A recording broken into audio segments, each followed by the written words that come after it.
ಭರ್ಜರಿ ಜಾಹೀರಾತು ನೋಡಿ ಮೋಸ ಹೋದ ಜನ. ಚಿತ್ರದುರ್ಗದಲ್ಲಿ ಅಮಾಯಕರಿಂದ 70 ಕೋಟಿ ವಂಚನೆ.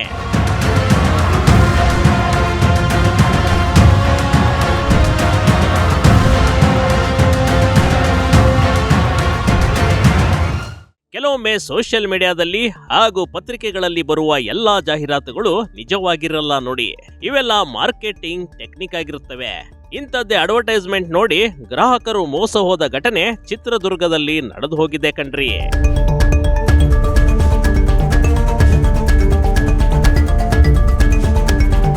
ಹೌದು, ಇಸ್ಕೊಂಡೋನು ವೀರಭದ್ರ, ಕೊಟ್ಟೋನು ಕೊಡಂಗಿ ಅಂತಾದ ಪ್ರಕರಣ ಇದು. ಚಿತ್ರದುರ್ಗದಲ್ಲಿ ಅಮಾಯಕರಿಂದ 60ರಿಂದ 70 ಕೋಟಿ ಹಣದ ವಂಚನೆ ನಡೆದು ಹೋಗಿದೆ. ಆಂಧ್ರ ಮೂಲದ SLV ಕಂಪನಿ ಹೆಸರಿನಲ್ಲಿ ಮೋಸ ಮಾಡಲಾಗಿದೆ.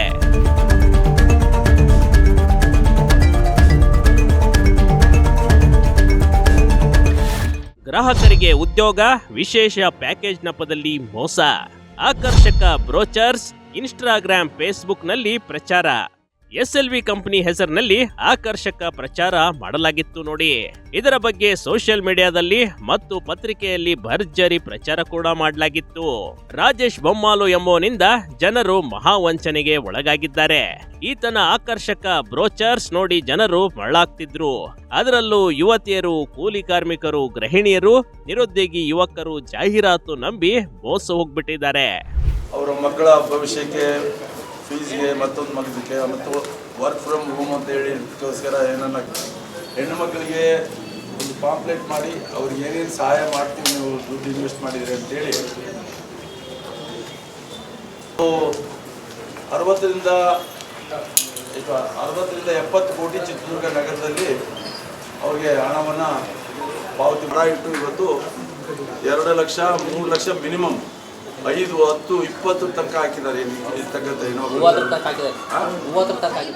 ಬಂಗಾರ, ಆಸ್ತಿ ಪತ್ರ ಒತ್ತೆ ಇಟ್ಟು ಮಹಿಳೆಯರು ಹಣ ಕಟ್ಟಿದ್ರು.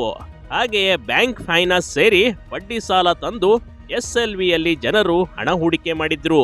ಚಿತ್ರದುರ್ಗದಲ್ಲಿ ಸರಿಸುಮಾರು 470 ಜನರು ಈ ಮೋಸಕ್ಕೆ ಒಳಗಾಗಿದ್ದಾರೆ. ಇವರ ಬ್ರೋಚರ್ನಲ್ಲಿ ಬೆಂಗಳೂರು, ತುಮಕೂರು, ಹೊಸಕೋಟೆ, ರಾಯಚೂರು, ಹಾವೇರಿ, ಚಿತ್ರದುರ್ಗದಲ್ಲೂ ಜನರು ವಂಚನೆಗೊಳಗಾಗಿದ್ದಾರೆ. ಸದ್ಯ SLV ಮಹಿಳಾ ಮಾರ್ಟ್ ಮತ್ತು ಮಾರ್ಕೆಟಿಂಗ್ ಕಂಪನಿಯ ಮೇಲೆ ದೂರನ್ನ ನೀಡಲಾಗಿದೆ. ಇಂಥ ಕಂಪನಿಗಳ ವಿರುದ್ಧ ಮೋಸ ಹೋಗುವ ಮುನ್ನ ಗ್ರಾಹಕರೇ ಎಚ್ಚರ ಎಚ್ಚರ.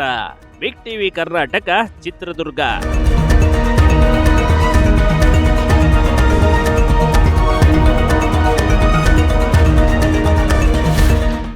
ಬಿಗ್ ಟಿವಿ ಕರ್ನಾಟಕ ಯೂಟ್ಯೂಬ್ ಚಾನೆಲ್ಗೆ ಈಗಲೇ ಸಬ್ಸ್ಕ್ರೈಬ್ ಮಾಡಿ.